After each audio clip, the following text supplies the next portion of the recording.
Mesdames et Messieurs les ministres, Mesdames et Messieurs, le Premier ministre a parfaitement retranscrit l'état d'esprit de cette visite d'État qui repose sur, au fond, l'amitié et la confiance dans un monde de plus en plus incertain, et une amitié et une confiance qui, même si nos relations diplomatiques ont 120 ans, et si on pourrait aisément convoquer notre histoire jusqu'à Guillaume le Conquérant pour trouver des liens entre nos deux pays, elle repose en effet sur des combats profonds qui ont marqué notre histoire.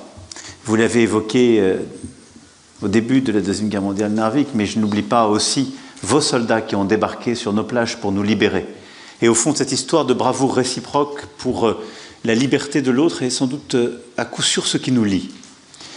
Et le Premier ministre l'a parfaitement dit, nous avons cette histoire commune, nous avons nos chercheurs qui travaillent main dans la main au Svalbard, nous avons à Tromsø les nombreuses escales de notre marine nationale, au large de Bergen Total Energy qui peut s'appuyer sur sa connaissance du plateau continental pour travailler avec ses partenaires norvégiens pour capture de carbone et son stockage.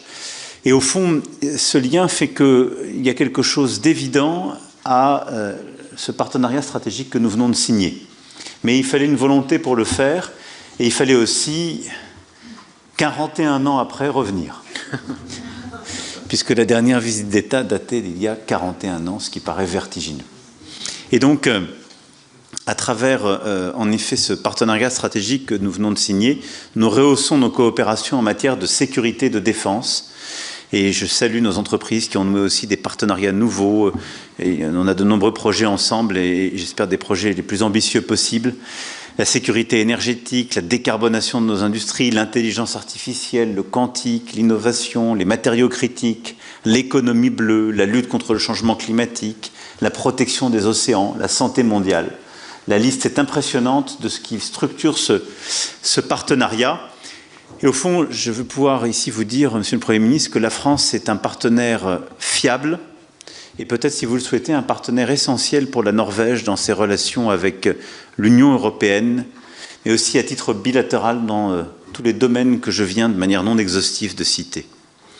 Nous sommes engagés ensemble pour trouver des solutions aussi aux défis globaux, le changement climatique et la biodiversité. Et je veux saluer ici l'engagement sans faille de votre pays et les financements impressionnants que vous avez constamment attribué aux grands projets internationaux, qu'ils soient pour la préservation des forêts primaires sur le continent africain ou pour la santé mondiale, qui sont des combats inséparables avec One Health et dans lesquels nous croyons profondément.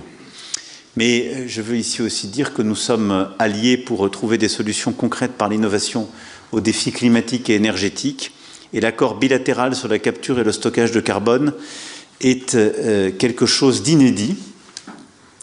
Nous avons signé le protocole additionnel à Londres qui permet justement maintenant l'exportation hors UE de ce carbone ainsi stocké. Et nous avons des entreprises qui ont décidé de ces partenariats. L'usage des technologies va pouvoir justement accroître des solutions concrètes. Et qu'il s'agisse, en ce qui nous concerne, de renouvelables, de nucléaire, d'efficacité énergétique et maintenant de carbone et de capture et de stockage de carbone, ce sont des solutions concrètes pour obtenir la neutralité en 2050 à laquelle nous sommes engagés. La Norvège et la France sont aussi des partenaires en matière de sécurité et de défense, je le disais, engagés main dans la main depuis le premier jour, en particulier pour réagir à la guerre d'agression russe en Ukraine. Et je veux saluer ici votre engagement constant, Monsieur le Premier ministre, et le rôle clé de votre pays dans la coalition des volontaires que nous avons mise en œuvre depuis le mois de février dernier, et engagement aussi constant que nous souhaitons renforcer. J'ai eu la chance tout à l'heure d'échanger longuement et d'avoir un briefing militaire réservé. Nous voyons combien les défis aussi de cette région sont clés. Je veux vous dire combien ils sont pris en compte avec sérieux, constance et exigence par la France. Et que vous pourrez compter sur tous ces sujets-là, sur notre engagement à vos côtés pour faire face à tous les défis stratégiques de cette région. Et à cet égard, la frégate multimission Normandie, qui fait actuellement escale à Oslo, ne le fait pas par hasard. J'aurai l'occasion de m'y rendre demain, après le moment que nous passerons ensemble, et les honneurs rendus à vos soldats. À ce titre aussi, je veux souligner combien, au moment où l'Europe conduit un réveil stratégique indispensable, que nous avons beaucoup poussé. Nous avons renforcé nos mécanismes justement pour bâtir une défense plus européenne avec les mécanismes, les instruments européens, SAFE et EDIP, un soutien à la base industrielle et technologique européenne. Et je veux dire ici que nous avons constamment veillé à ce que la Norvège soit associée à ces projets d'une Europe plus souveraine et que ce sera pour nous aussi un élément évidemment constant pour nous assurer de votre ancrage et de votre proximité. La Norvège, en effet, est un partenaire clé pour la souveraineté, la compétitivité de notre Europe. Grâce à votre engagement depuis plus de 30 ans au sein de l'espace économique européen et grâce à tous les projets que nous avons aujourd'hui signés, sur tous les défis et les grandes transitions, comme nous venons de le voir dans cette table ronde, qu'il s'agisse d'énergie, qu'il s'agisse de défense et de sécurité, qu'il s'agisse de finances, ou qu'il s'agisse de quantique ou d'intelligence artificielle, nous avons beaucoup à faire ensemble et je pourrais aussi convoquer les minerais critiques et tout ce qui permet de bâtir une plus grande souveraineté européenne. Voilà, Monsieur le Premier ministre, cher Jonas, ce que je voulais dire en parfaite syntonie avec vos propos.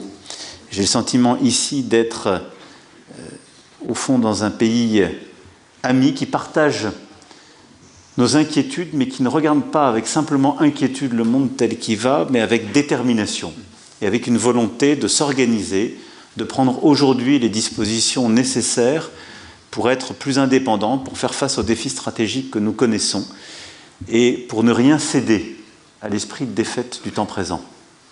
Et vous pouvez à cet égard compter pleinement sur la France. Sachez-le. En tout cas, merci pour l'accueil chaleureux qui nous a été fait et pour le temps passé depuis mon arrivée ce matin. Now we will open up for questions. And the first question goes to Marie Mollet, France Inter. Au président Macron. Monsieur le Président, estimez-vous que les frappes américaines constituent une violation du droit international, comme l'a reconnu le Premier ministre norvégien quelques heures avant votre arrivée à Oslo, ou est-ce que vous estimez qu'il n'y a aucune raison de critiquer les frappes américaines, comme l'a affirmé le chancelier allemand il y a quelques heures? Où se situe la France? Est-ce que vous pourriez clarifier la position de la France sur ce point? Deuxième petite question, Donald Trump a évoqué hier bien le fait que le régime en Iran pourrait être renversé. Vous disiez vous-même bien que l'usage de la force pour renverser le régime mènerait au chaos. Est-ce que le président américain est en train de mener la région au chaos? Et puis, troisième point, le 13 juin, dernière petite question, le 13... Bon, très bien. Je vous remercie. On a déjà deux, mais je vais répondre aux deux. Écoutez, je l'ai dit dès le début, si on peut considérer qu'il y a une légitimité à neutraliser des structures nucléaires en Iran compte tenu des objectifs qui sont les nôtres, il n'y a pas de cadre de légalité. Non. Et donc il faut le dire tel que c'est, il n'y a pas de légalité à ces frappes, même si la France partage l'objectif de ne pas voir l'Iran se doter de l'arme nucléaire. Nous considérons avec constance, depuis le début, que c'est par la voie diplomatique et technique que cela peut se faire. Et je le dis parce que j'entends beaucoup de commentateurs qui, au fond, vous renvoient à une forme d'inefficacité quand vous défendez la voie diplomatique sur ces sujets. Mais quand on a de la constance, on peut prétendre avoir de l'efficacité.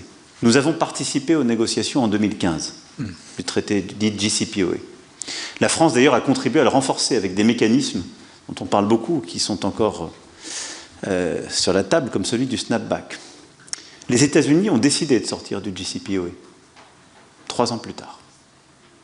La France l'a regretté. Je me suis d'ailleurs constamment battu pour renégocier ce cadre, l'élargir, organiser des rendez-vous. Mais ce cadre n'étant plus respecté, nous avons pu moins bien suivre le programme nucléaire iranien.